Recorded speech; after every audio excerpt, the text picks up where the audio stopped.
Oops. Oh, we need keys too. Disconnect that battery.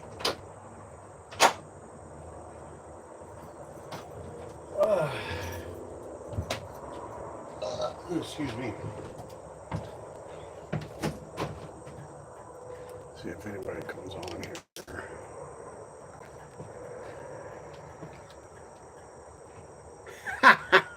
Oh crap, that means Justin's on here. Oh no. Well, everybody got tired of looking up my nose. I mean, good lord.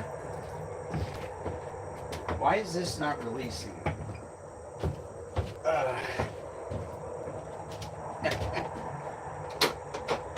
I gotta get that fixed too.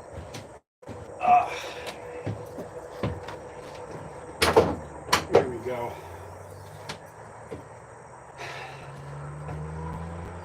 That's gonna be the problem right there. But the whole wire is the problem. All right. Yes, I still have the handle. The days of the handlebar mustache are numbered. I am not digging it at all. I think. Oops. I think that might be gone by tonight. I'm really not digging it at all. So the handlebar mustache will most likely be gone. So yeah. Let's see. Have adjustable. I gotta try and get some work done here.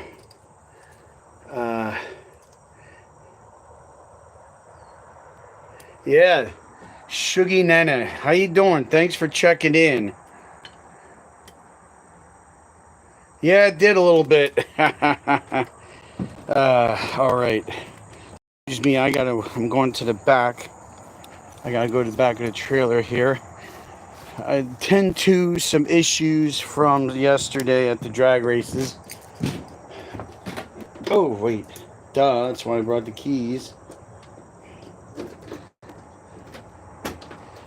Cranknug, thanks for joining in, buddy. You called it. I mean, this guy is spot fucking on. Spot on. The car is okay, except Cranknug yesterday, he checked in during my live while at the track. And we were kind of in the beginning of diagnosing the problem. If you look at the video that I posted on my channel, I think it's called Race Day, August 3rd. Luckily, Lloyd was able, I mean, this is the first time I have this resource ever. Lloyd was able to get a actual video footage of the car leaving the line. So, which is cool, because I never had that resource. Now with that resource, we saw that the car is working, like the suspension and stuff is working really well. The problem we're having is somewhere shortly after you hit the throttle, it noses over. So, and then also the other issue was it died on the return road. Like it kept stalling until finally it wouldn't refire. It would just click, click, click, click, click, click. But yet, when we measured battery voltage was still like, was it 12.4, 12.5? Which was odd because we have 12 volts at the battery, which means we have 12 volts going to the starter. Why is this thing not cranking over? It has more than enough voltage with the battery. So Cranknug said yesterday during the live, check wires, maybe you have a broken wire or burned one up. So with that being said, we started poking around. Don't mind me, I'm just disconnecting the battery because we have to do some wiring. Here back in 2000. I missed the comments. They faded before I looked up. Sorry, guys. I think it was 2006 when we rebuilt this car from when I wrecked it at Island Dragway. I used welding cable to do the battery cables, positive and negative, up to the starter, so that was fine. Where I screwed up was, I'll show you guys. It's better if I show you than try to explain it. Yeah. Hi, Wendy. How you doing? Shuggy Nana. She's going to be running good. Like I said, I had Lloyd with me, and he worked for a pretty big race team before he started at Mack Trucks, where I work. And he said the car has a ton of potential. The problem is whatever's causing this to nose over, and he thinks it's an electrical issue. Don't worry, it's water. Yes. Yeah, Crank Nug, that's the idea. We got to get her. I'm going to show you what the problem is. Once we get that thing, if she's able to do full send, then that's going to be our next thing. But according to the guy here, I'm trying to get a drink of water. The suspension for now is more than adequate. So we're going to keep it the way it is for right now. And then when we get the problem cured, fixed, whatever, then we're going to see if we need to make adjustments. All right. But Crank Nug, as far as the wiring, brother, you were spot on. So let me show you what the problem is.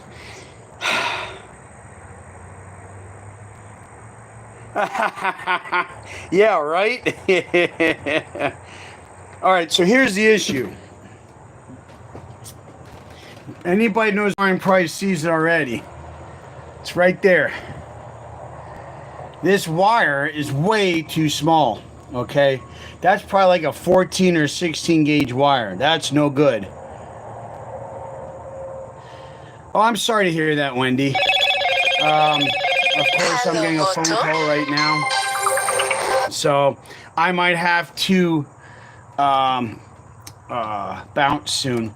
Here's the problem. This wire here, it needs to be at least a 4 gauge wire, and it's a 14. So with that being said, when you have a late model car like this one, it has electronic ignition, it has electric fuel pumps. That wire is too much resistance, and I'm not getting any amperage. So that's what we think the problem is, why the car is nosing over. It sounds great at idle, but when you start getting a load, it's bad. So anyway, that's what we're gonna do. I have to get some a 4 gauge wire, and we have to rewire that. So Crank Nug, again, we're not worthy. You were spot on with your advice, like you were with the torque converter bolt. So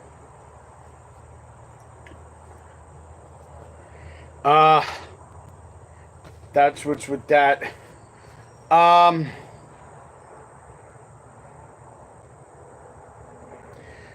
So we're gonna start with that. I'm having a time here, guys. So just hang with me. So that we got one run in. We overcame a lot of obstacles.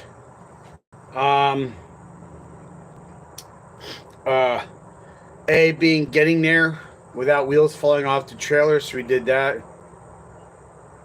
I'm hoping, Shuggy, Dan, I'm hoping it's just a matter of me.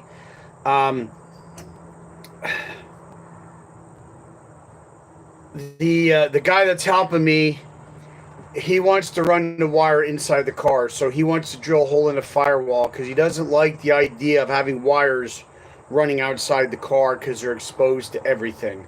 So he says when we rerun the wire for the alternator, he wants to actually run it inside the car and along the door sill to the back where the battery is. So that's what he wants to do. Makes sense. And he, of course, he wants to wrap everything, make sure everything's the way it should be. So, pardon me for 1 minute. I gotta check something.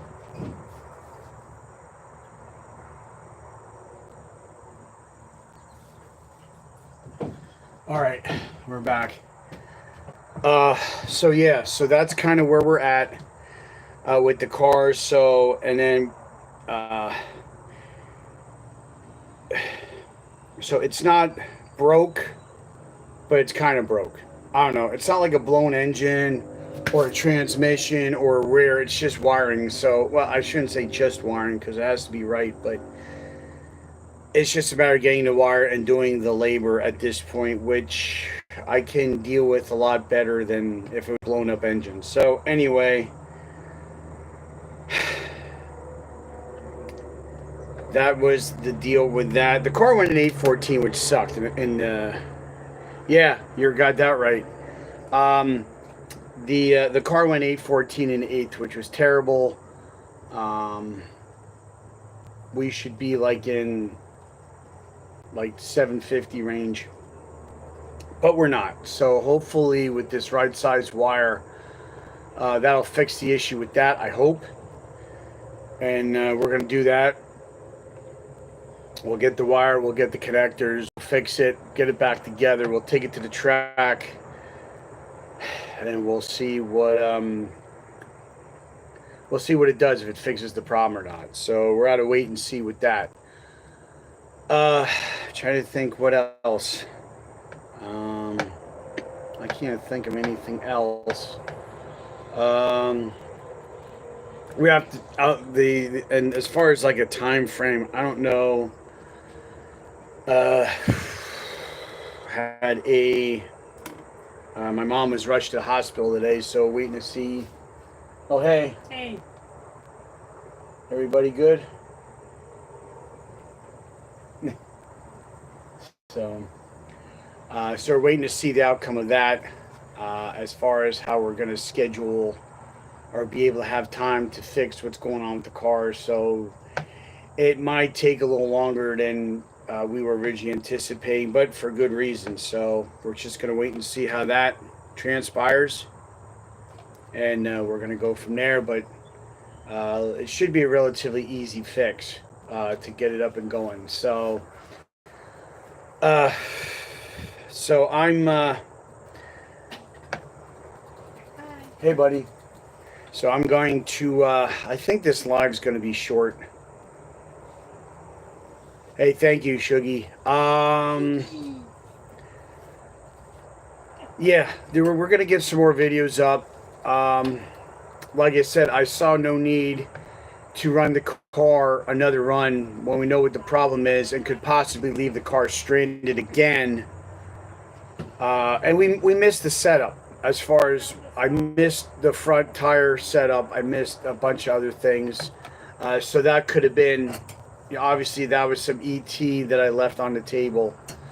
So the first time's always the hardest. So we got it out of the way. We got our, some stuff figured out. We saw some challenges, areas we can do better. But this old geezer right here finally got back in his seat, first time since 2019. And the old guy actually cut a decent light. I cut an 035 light, which is actually pretty competitive. And I was kind of happy about that. So we have that. I think we still have air in the brakes for the rear. I couldn't hold more than 2,500 RPM. So the launch was terrible. And then you throw in, I was only able to hold 2,500 RPM. My goal was about 1,000 more than that. At this point, I'd be happy with 3 or 3,200. I'd be happy with, but yeah, we could only leave it 25. So the launch was completely soft. And And that, of course, doesn't help ET either because I'm not able to use the stall speed on the converter. So that killed me. So, yeah, we got a lot to do. We got a lot to figure out. I think the first thing is figure out if this electrical issue is going to make sure everything's powered the way it should be. So that way we have the amount of energy to run the ignition, the amount of energy to run the electric fuel pump, all that stuff. And that thin wire could possibly be the problem of all of it. So we're waiting. So I gotta make some measurements and order wire, and we'll see what happens from there. Rebleed the rear brakes, rerun a 4-gauge wire for the alternator. And we're gonna probably see if we can go again. I was shocked. Yes, I do have a line lock crank nug. I only use that for the burnout. So I only foot brake. I foot brake the launch. I use the line lock for the burnout. That seemed like it worked good. There's a lot of good things that came out of yesterday. A lot of things that we got right. And there's things that need improvement. So we're going to work on those. I think once we get the car figured out, my confidence will get even more than it is now in the car, and I'll be able to drive better. The car seemed like it was fine. Thank you, Diana. Thank you. I do not anymore. I had one up until I put the rear drum brakes on. So I do not have an e-brake. That's also how Tom Goldman used to do the stockers for the 4th gens. They would do the drum brakes but have no e-brake. So I think he said it's just a matter of, making sure you get the air out and it should work. So we're going to try that and we'll go from there. If all we're going to get is 3 out of it, so be it. I'll just have to look into something else. But they're 2,500. That's a joke. So I gotta see if we can try and get that better. Try and like I said, do the wiring. That's what I was talking about, the slicks. I was worried about the slicks. My 60 foots were right there. My 60 foot. I kind of heat cycled them pretty hard. I did a bigger than usual burnout, so I could heat cycle them. And it did decent for 2,500 RPM launch. I had a 170, 160 foot. So that was kind of in the ballpark of what I usually have in 60 foot. So, and that might get better too with a higher RPM launch, with the car not nosing over, yada yada yada. So that's what we're gonna work on.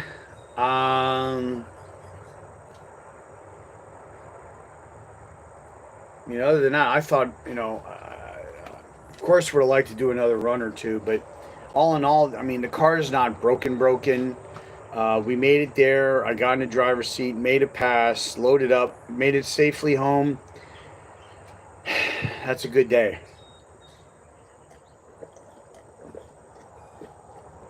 Considering I haven't been in the car for 6 years, so I'll take that. So when things progress, there'll be videos, there'll be updates. I'll let you guys know when we're planning on going again, and we'll just go from there. But unfortunately, I'm gonna have to. I got a mosquito I gotta get here. I'm gonna have to cut the live short, guys. My dad called. I gotta see what's going on with that. Make sure nothing developed more with my mom. She's still in the hospital. So we just got back a little bit ago. So I gotta see, or maybe he needs help with something, whatever. So I gotta go attend to that. But I almost figured either I could do a decent live or just try and fit one in and check in with you guys with race day and how it went. So I think for a first time out, it was decent. Um, Check out the video on the channel. See what you think. Um, I'm real positive. I have a good feeling about Lloyd and what he brings with him.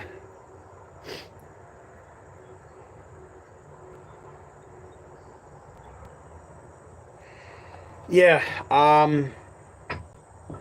With what's going on with my dad, and now today my mom had something happen.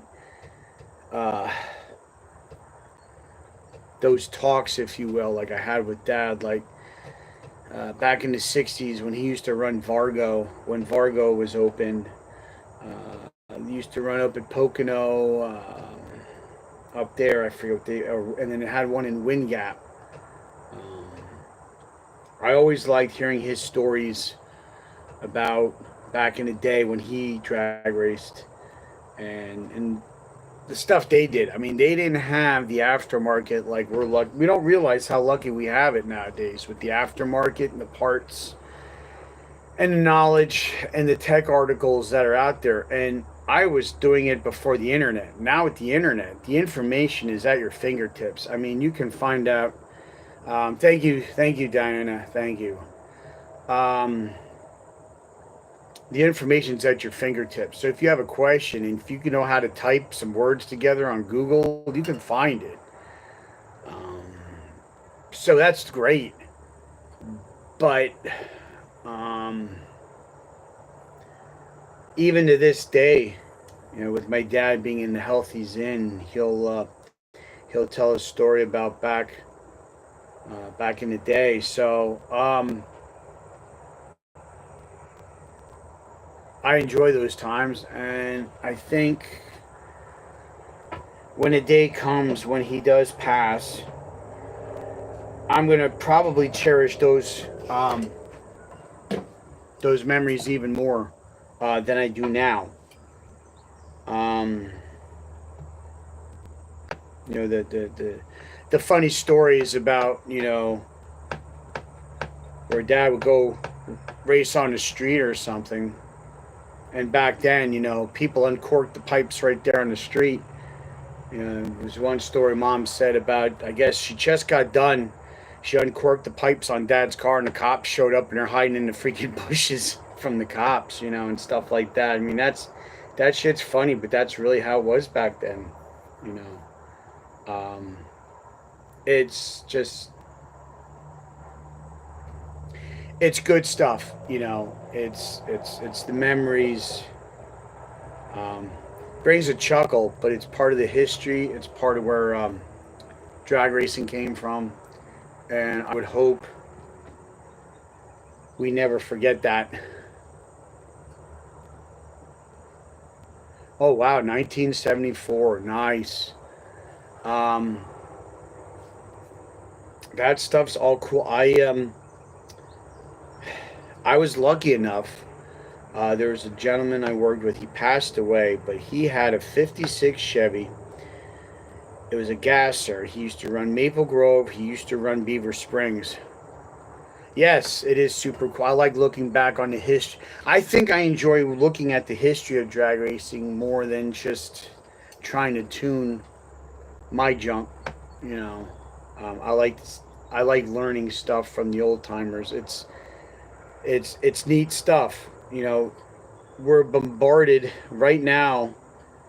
The whole muscle car thing, whatever, is bombarded with LS, LSX, the new LT1 supercharged, everything's turbo or whatever. Yeah, that is the truth, Shuggy. It was much simpler to work on. You know, the other day I was talking with someone and joking was saying about, remember back in the day when you had to set dwell on a distributor for points? And I swear the other guys there, they were LS guys. They're all looking at me like I'm talking some other language, you know. And I had a 74 Nova with a straight six. You had to set dwell. You know, you did that with a feeler gauge. And you had to have the distributor at a certain point to set it. And that's part of the history of where muscle cars and stuff came from. So you hear those stories, or it's just neat. And I'm not trying to take away from the LS stuff. I'm not trying to take away from the newer technology. I mean, it's come a long way. I'm not gonna don't kid yourself. The new stuff, it's hard to run with it because of the technology, the R&D, and everything behind it. But it is cool to learn about where that all came from. You know, um, so you know when Dad used to tell the stories, and we used to go to cruise nights, and the guys that he knew that he grew up with would show up with their Corvettes and their Chevelles and their stuff, and they had equally interesting stories to talk about. One that sticks out in my mind is the one guy. Just he was out there. I think they were running up at Wind Gap Dragway, and he was having a problem. Uh, oh wow, Penny, that is cool. Nice ride. Guy was he had a problem with traction. He couldn't get the car to not smoke the tires. So he got this bright idea that he took the tires off the rim and he filled them with freaking concrete. Mounted the tires back on, put them on the car. Shows up at the drag strip. They're like, "Oh, you think you got your? Oh yeah, I got the traction figured out. Okay, cool."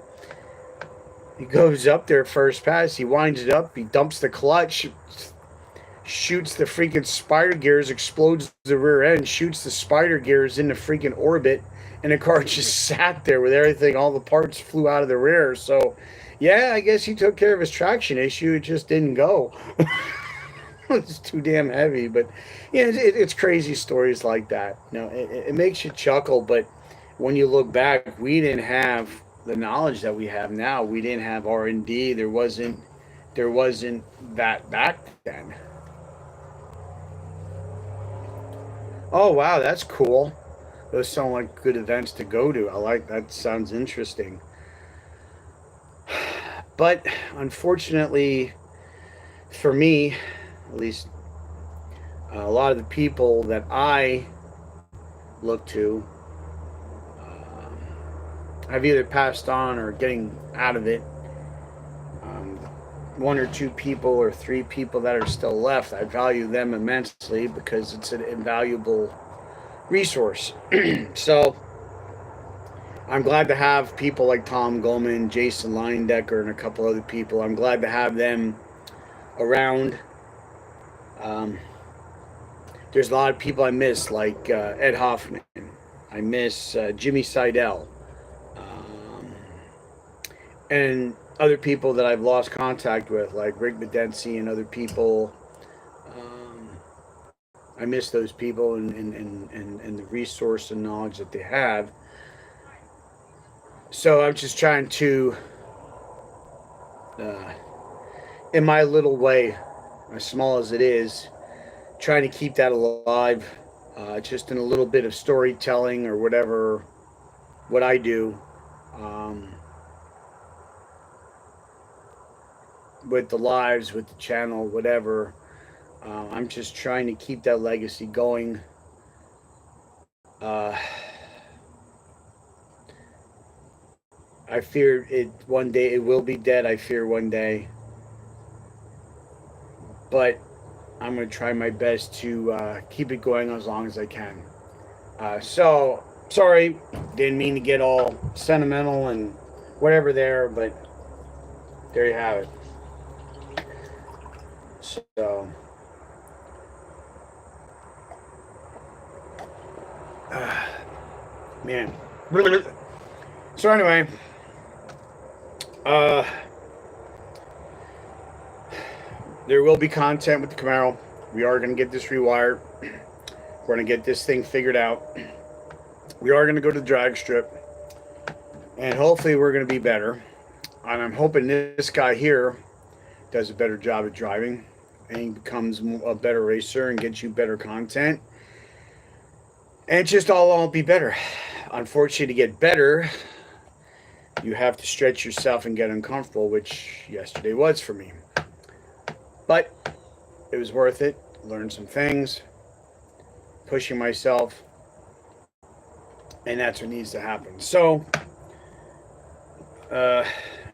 with that being said, I'm going to try and see how soon I can get back. But unfortunately, my mom went in the hospital today, so thanks. So I might be it might be a little longer of a stretch. I don't mean hopefully year wise. I mean maybe weeks. Make sure my mom's good. They're gonna keep her overnight. She was stung by a bee, or two, or 1,000. We don't know how many. And my mom is highly allergic to bee stings.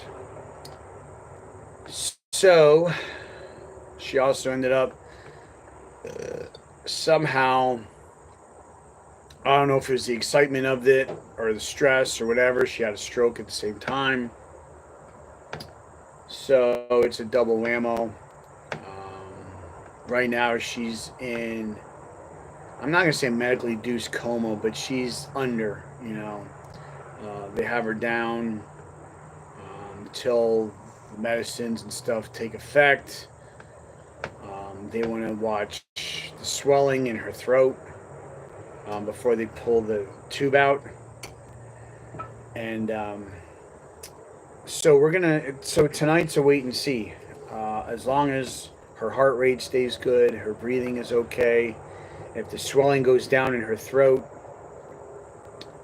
they're hoping in the morning to remove the tube and see how she's still on a ventilator.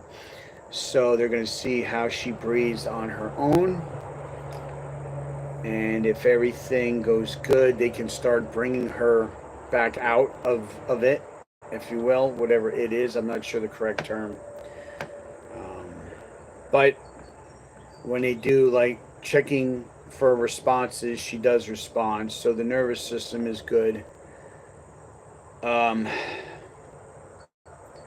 So right now we're at a wait and see. We'll know more. I'll know more probably by tomorrow afternoon with that. So in the meantime, yes, I have to check with Dad, make sure he's good, because his health is not good either. So somewhere in between there, maybe we'll be able to get some wire running. I hate to sound selfish, but get to the track. But I think doing these lives and being able to interact with people in the lives and doing the racing thing. Thank you, Shuggy.